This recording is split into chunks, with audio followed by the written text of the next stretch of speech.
because of the holidays and the new year, it's been 2 weeks since we were last in the Gospel of John.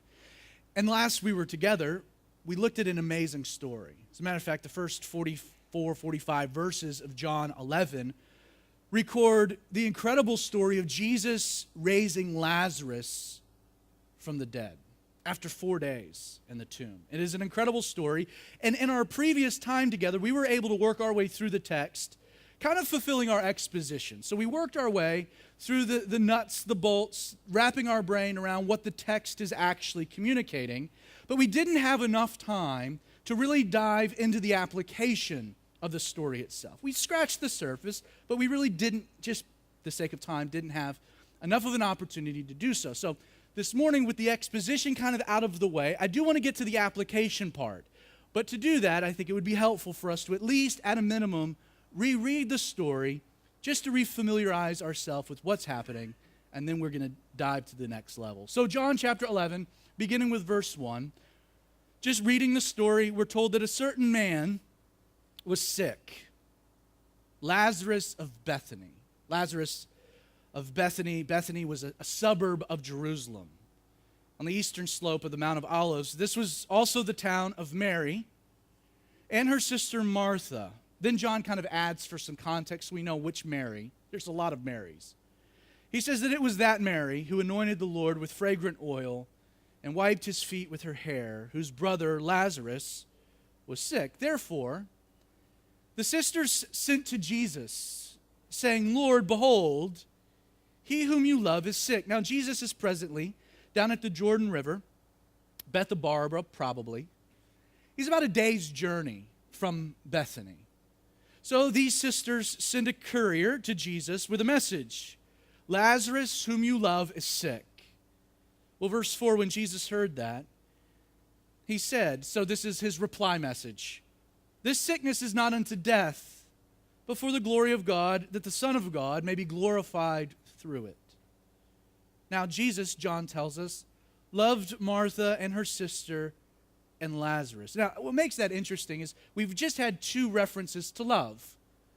In the message that these women send to Jesus, they say, Jesus, we know if you catch word that Lazarus, we know you're going to come because you love Lazarus.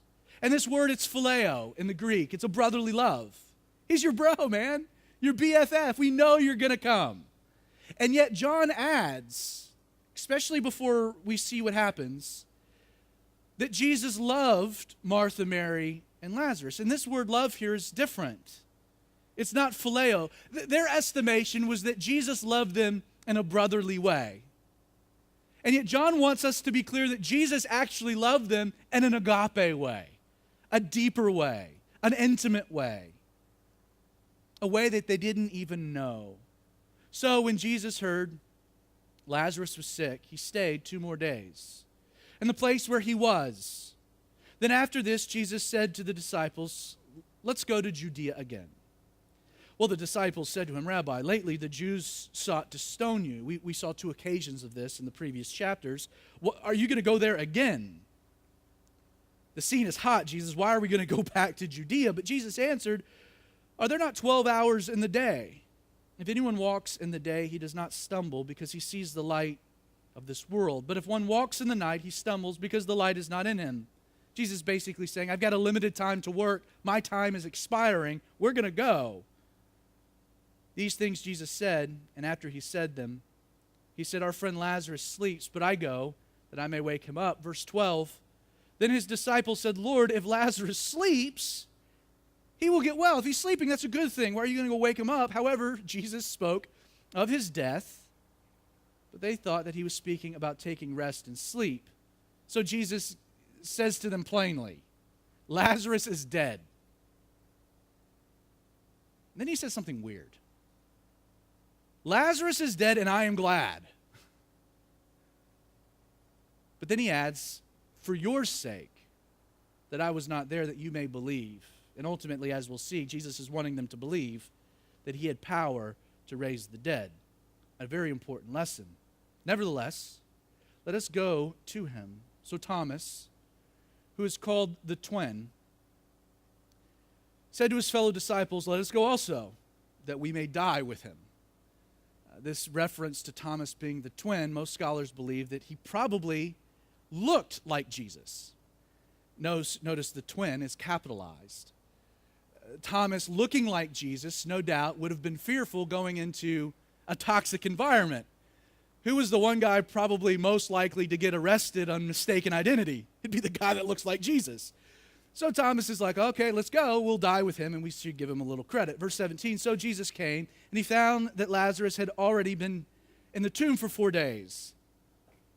Now Bethany was near Jerusalem, about 2 miles away, and many of the Jews had joined the women around Martha and Mary to comfort them concerning their brother. Then Martha, as soon as she heard that Jesus was coming, went and met him. Mary was sitting in the house, and Martha said to Jesus, Lord, if you had been here, my brother would not have died. But even now I know that whatever you ask of God, God will give you. Verse 23, so Jesus said to her, your brother will rise again. And Martha replies, I know that he will rise again in the resurrection at the last day. But Jesus said to her, I am the resurrection and the life. He who believes in me, though he may die, he shall live.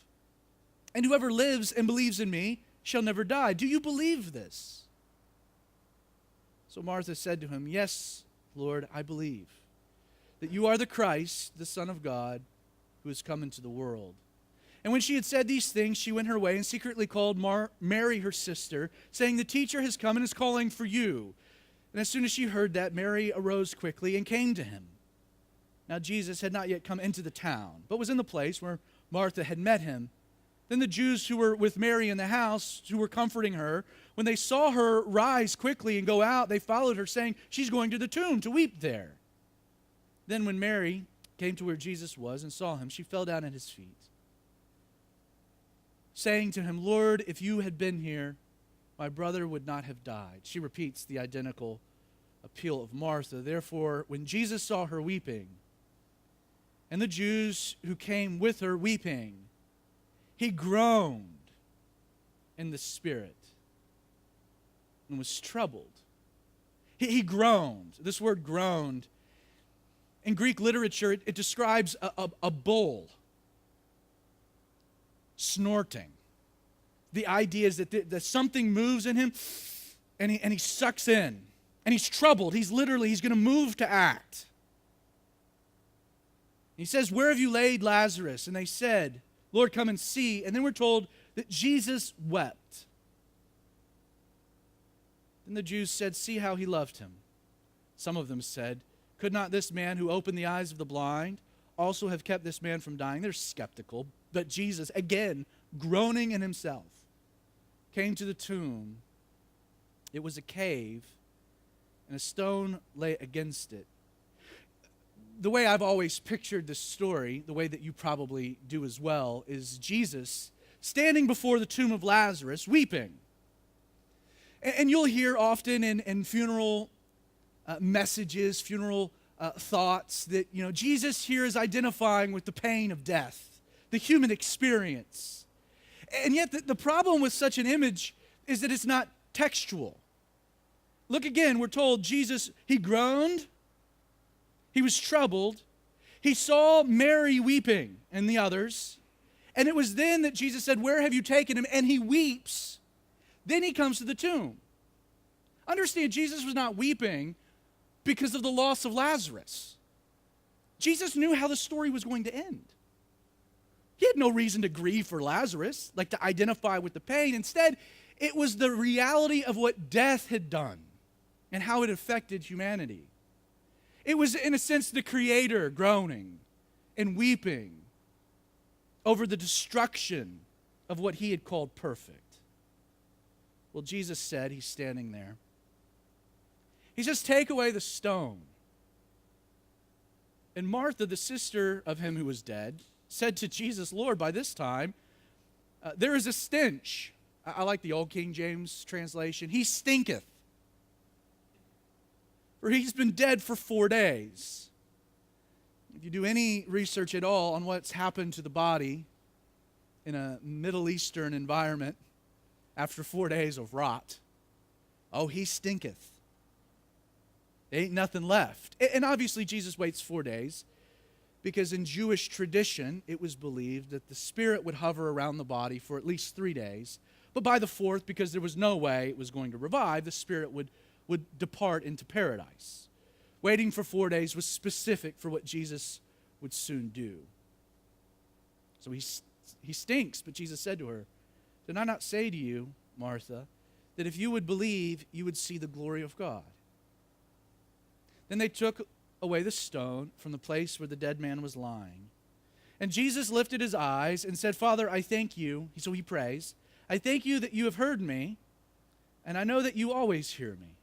But because of the people who are standing by, I say this, that they may believe that you sent me." And since Jesus prays out loud so that the audience could hear him praying.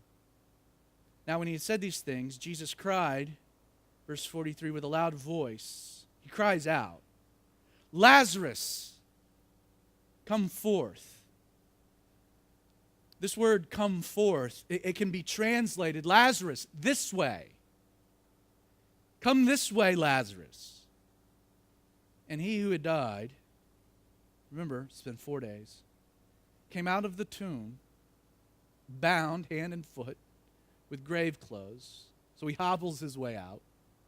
His face was still wrapped with a cloth, so Jesus said to them, "Loose him and let him go." And it's interesting that there is no attempt at all by John to describe any of the human emotions or the reactions in the moment, likely because there was no human words to describe what was taking place.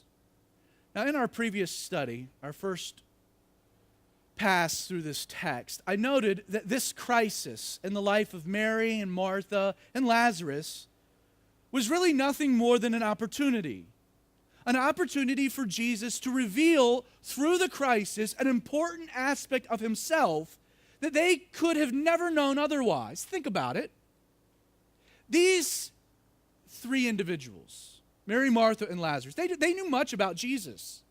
As a matter of fact, they considered him to be a personal friend. Aside from that, within the text, there's a confession. They had already accepted him as the Christ, as the Messiah, the Savior, the Son of God. They heralded Jesus as well as their Lord, as their teacher. Interesting, women referencing a rabbi as their teacher. That was a societal taboo. They were confident even that Jesus had supernatural power to heal. Likely their father, Simon the leper, had been healed by Jesus. Once more, as illustrated in their initial appeal, Mary and Martha were also willing to trust, right? They were willing to trust that Jesus, because of his love for them, upon receiving word that Lazarus was sick, would act accordingly. And yet, in an act of a greater love than they even knew, Jesus does something unexpected. He doesn't come immediately and heal Lazarus. Instead, he allows his friend to die for one reason. So he could come, reveal himself, and they believe that he's much more than what they knew. But he was the resurrection and the life. You know, from the macro perspective, this story is important. For it illustrates to us the idea that grief and loss are not allowed into our lives to cripple us, but to deepen our understanding of who Jesus really is. I know it's a tough pill to swallow, but it is often in the point of great weakness that we come to experience a strength that we could have never known otherwise. That it's in the trial that the light reveals itself in a profound way for us to see Jesus. The second challenging aspect of this story really boils down to a fundamental question. Are you willing to trust that Jesus always has a reason for the things that he does? You know, these two women believed, they were confident even, that if they just got word to Jesus that Lazarus was sick, Jesus would come immediately. He would drop what he was doing. He would come and heal their brother. On the surface, it would appear that Jesus' decision to tarry for 2 days, in effect allowing Lazarus to die, proved to be a difficult truth for Mary and Martha to reconcile with what they believed. They thought Jesus would come. The idea he would wait and allow Lazarus to die. Lord, if you had just been here, Lazarus would be alive. In effect, the women are asking Jesus, why didn't you come earlier when you could do something about it? There is no question the answer to their inquiry was found in what immediately transpires. I mean, when Jesus cried with a loud voice, Lazarus came forth. In that moment, to everyone's dismay, Lazarus being resurrected from the dead, it communicated a message. You see, in light of Jesus' clear and undeniable resurrection power, the very basis of their complaint now seemed ridiculous. Lord, if you had just been here, Lazarus wouldn't have died. That's kind of silly, isn't it? When after 4 days, Jesus raises the guy from the dead. I didn't even need to be here. He could die, and that wouldn't restrict me either. Understand, what the resurrection of Lazarus intended to communicate to Mary and Martha specifically was that Jesus' decision to tarry hadn't been an accident, but had been intentional. That there was a purpose, a reason behind his actions. Jesus wanted Lazarus to be dead. He wanted him to die. He wanted him to be so dead he stinketh. Which is why he waits to the fourth day, so that no one could possibly question his authority and power over death. You know, for you and I, there's a lesson that we should learn. We should learn from their experience. When we come to Jesus sincerely, often passionately, and we make our requests known to him as he's asked us to, cast your cares to him, knowing that he cares for you. When we make our requests known to Jesus, the lesson here is that we need to trust that whatever happens next is part of his perfect will for our lives. If Jesus works immediately, then that was his plan. But if he waits and tarries, it doesn't mean he doesn't love you. It doesn't mean he's not listening. What it means is that there is a greater reason than you could even imagine. And the third observation that I want to make from this story, and it really dovetails off the previous two, is that the knowledge that Jesus is in control, that knowledge, it intended to provide comfort to Mary and Martha. Again, if you go back to the text, in response to the message that Lazarus was sick, Jesus doesn't ignore them. He doesn't leave them without anything. He replies, doesn't he? He says, this sickness is not unto death. Don't worry about it. But for the glory of God, that the Son of God may be glorified through it. He gives them a reason. And then it's not an accident that later in the story, when Jesus commands that they take away the stone, and Martha replies, Lord, by this time there's a stench. He's been dead for 4 days. Jesus says what? He reiterates the same original message. He says, did I not say to you, Martha, that if you would believe, you would see the glory of God? It would appear that this message intended to provide appropriate comfort to the grieving, that they would just believe and accept it. Friend, in the moment of crisis, when life inevitably takes that unexpected turn, the curveball you couldn't hit, and you find yourself coming in that moment before the throne of grace in desperation, please, please, please know, and I'm preaching to myself as well, that the knowledge Jesus loves you, the knowledge that Jesus is in complete control over all, those two things are designed to provide you comfort if you'll believe them. Sure, it's only natural that you might want some more information. I trust you, Jesus, but it would be nice if you could just kind of let me know how these things are going to work out. If you could just maybe a little glimpse into the purpose, it'll help me, with my trust issues. And yet, instead of a when or what, Jesus more often just replies with a who. Will you trust me? Will you trust me? Again, while Jesus might wait to work, And he might work in a way you don't expect or anticipate. Jesus, friend, will never, ever, ever leave you without a promise. The Apostle Paul wrote in Romans 8, verse 28, that we know, literally we're confident, that all things, and that word all in the Greek is all things work together for good to those who love God, to those who are called according to his purposes. And Hebrews 13, verse 5, again, we're told that Jesus himself has said, I will never leave you nor forsake you. Will you trust me? One of the other things that I'm struck about this passage is the way Jesus ministers to the grieving soul. Here you have these two ladies, Mary and Martha, who are both dealing with an identical pain, the loss of their brother, Lazarus. In addition, they both articulate an identical message in their grief. If you had been here. And yet, what jumps off the page to me is that while they both are experiencing identical pain and are articulating the same message, Jesus engages them both very differently, doesn't he? Did you notice that from the text? With Martha. Martha comes and she says the same thing. If you had been here, and what does Jesus do? He uses theology. He engages her mind. He answers her questions. Lazarus, he will rise again. And she's like, I know, the resurrection of the last day. And then Jesus uses that to say, I am the resurrection. What you need in your moment of pain and grief and loss is some theology. Let me answer your questions. Martha, I need to hit you right here in the brain, in the mind.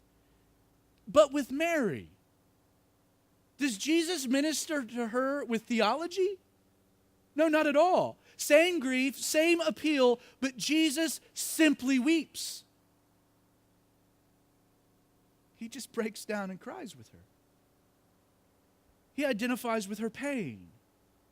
You know, because everyone grieves differently. The truth is we must be sensitive to the reality that there is no template for how to comfort the grieving soul. A few years ago, our church experienced the unexpected death of a brother that we all love very dearly. And this reality, that there is no template to minister to a grieving soul, became very evident.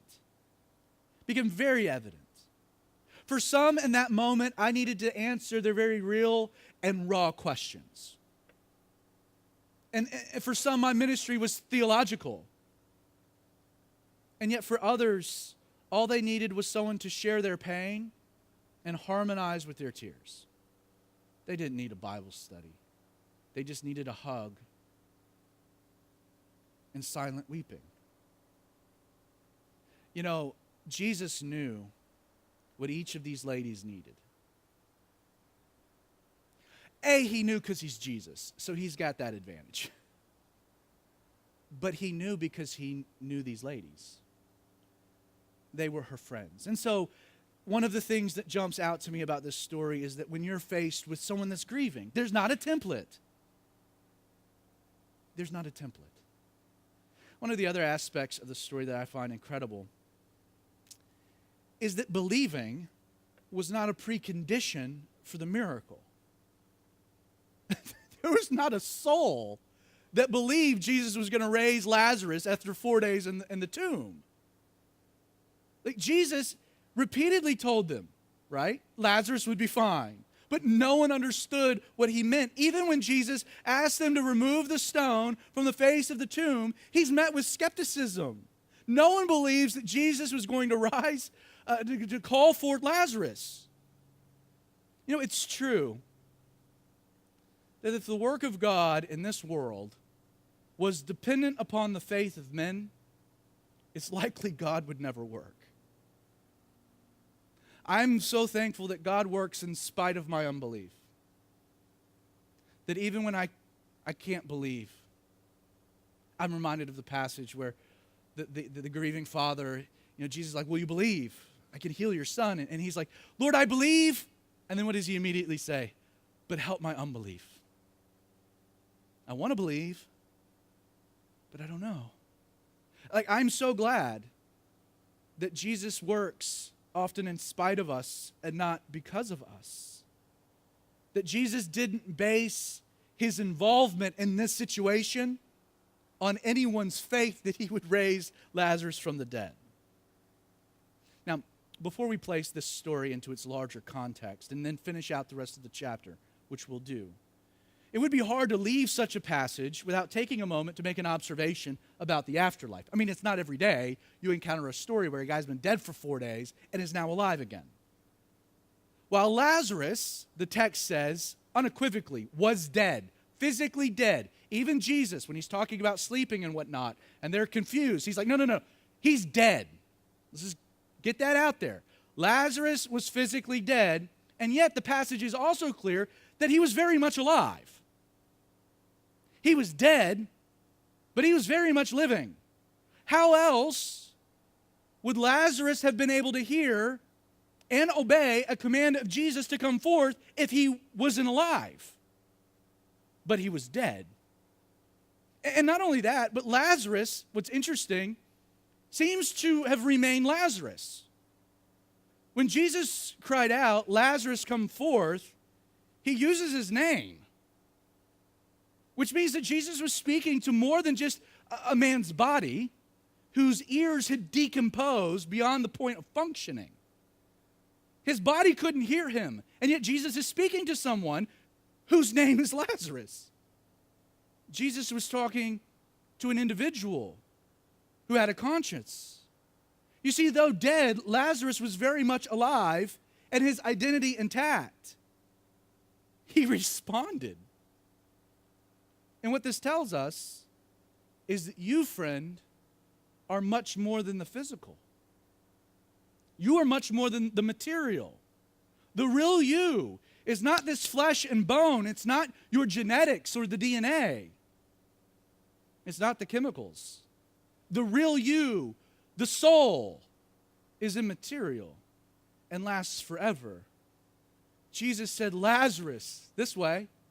And Lazarus was like, "Okay, I'm going to re-enter that thing."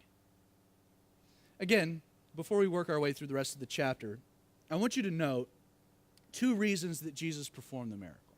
Like why this is in the text. And it's important to do that because John is the only one to record this particular miracle. First, the reason it's in the text is that Jesus wanted his disciples to believe that he had the power to raise the dead. You see, in just a few weeks from this very moment, actually, Jesus will head to Jerusalem for the Feast of Passover. He'll be betrayed into the hands of his enemies, and he will be crucified.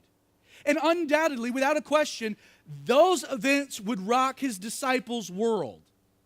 Jesus knew that his followers, they would be thrown into a crisis of faith. Peter would betray him. Judas deny him. The remaining 10 would run for cover. You see, Jesus here is trying to prepare his disciples, these men, for what was coming. You know, while on 3 occasions Jesus will predict his coming death and resurrection on the 3rd day, raising Lazarus after 4 days was designed to bolster their faith in his ability to do what he had promised. Jesus raised Lazarus in order to substantiate his claim of being the resurrection and the life. He cried to Lazarus, "Come forth," with a loud voice. It was a command, one of authority. In doing so, Jesus is demonstrating that he was as in control of what took place beyond the grave as he was on the other side. The omnipotent summoned, and Lazarus obeyed and came forth. What a lesson. What a moment. The tomb could not stop resurrection, and life was victorious even over death. You know, up until this point, and this is not in regards to the Gospel of John, but just if you're chronicling Jesus' life and ministry, but by this point, the resurrection of Lazarus, Jesus has already raised 2 people from the dead. He's already raised, by this point, the widow's son of Nain, as well as Jairus' daughter. But these resurrections took place on the day of death. You see, allowing Lazarus to marinate for 4 days, intended to demonstrate the ease in which Jesus would be able to resurrect in 3. That being said, understand the resurrection of Jesus would be a much greater miracle than the resurrection of Lazarus. Now, I don't want to get too far ahead of ourselves, but as John is recalling this story, he notes something interesting to me. He notes that Jesus had to instruct those who were present to loose Lazarus, to let him go. Why? Because he came out bound, hand and foot, with the grave clothes, and his face was wrapped with a cloth. Now, fast forward to John chapter 20.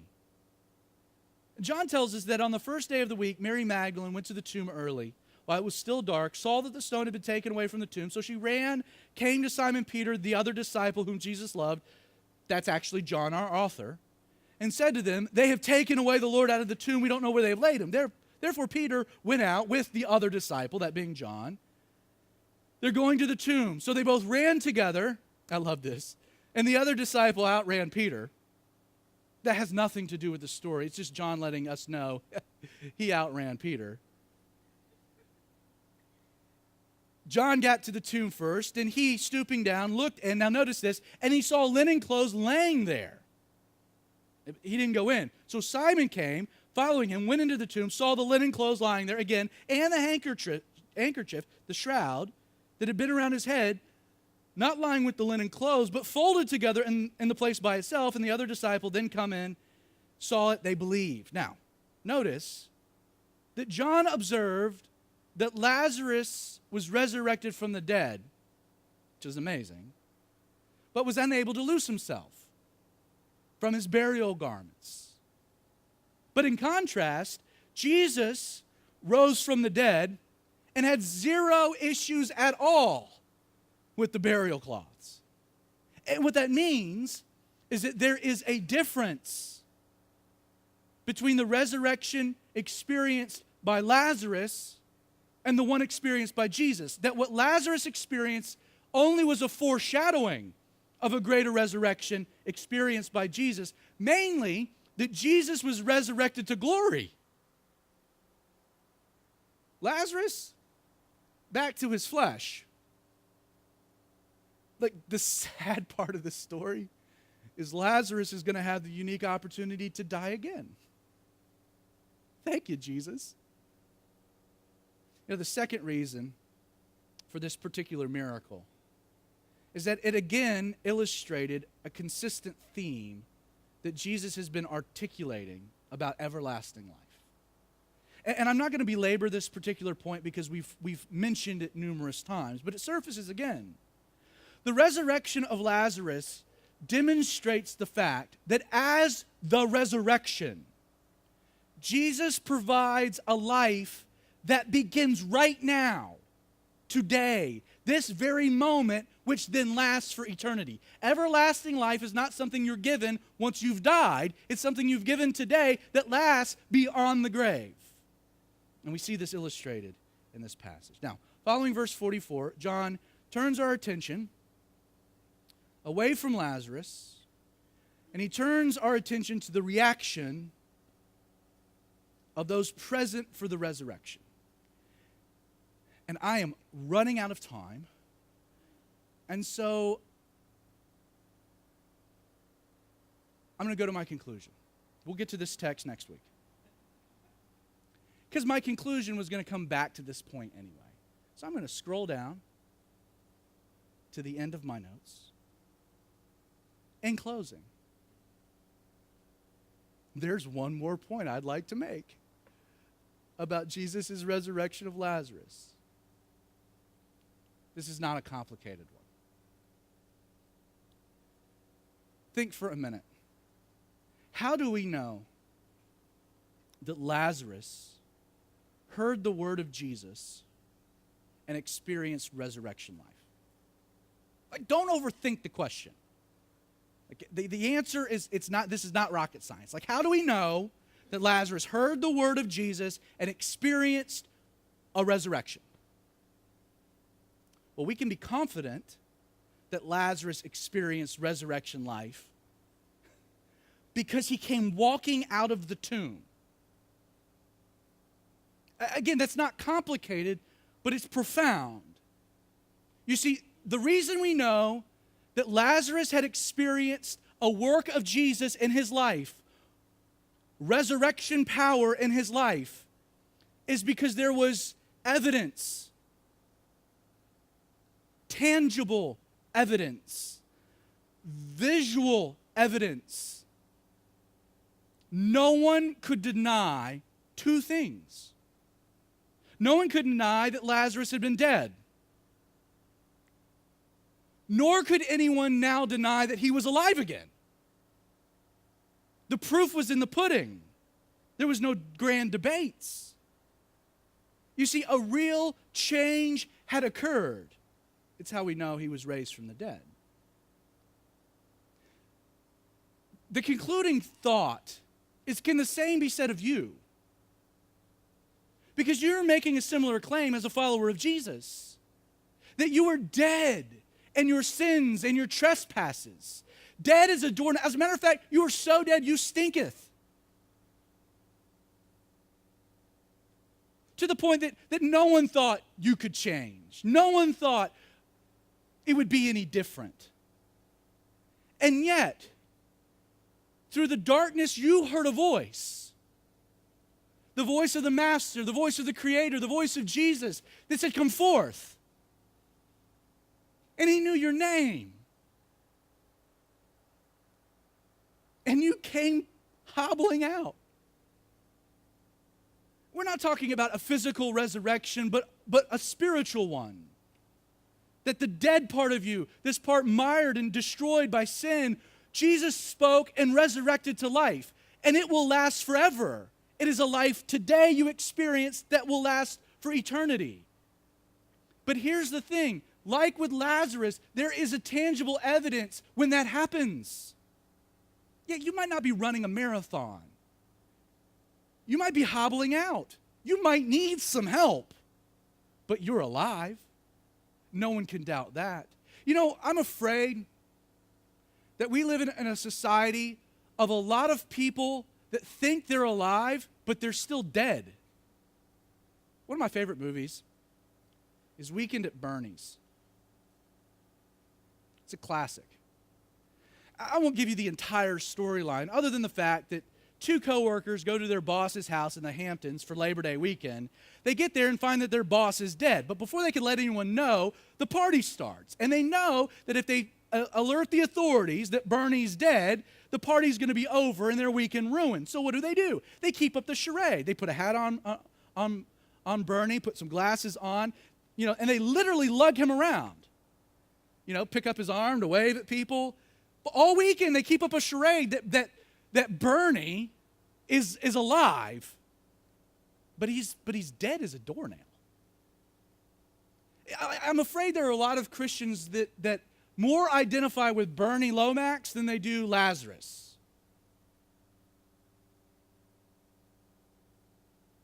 You think you're alive, but there's no evidence. And I'm not saying that to be condemning.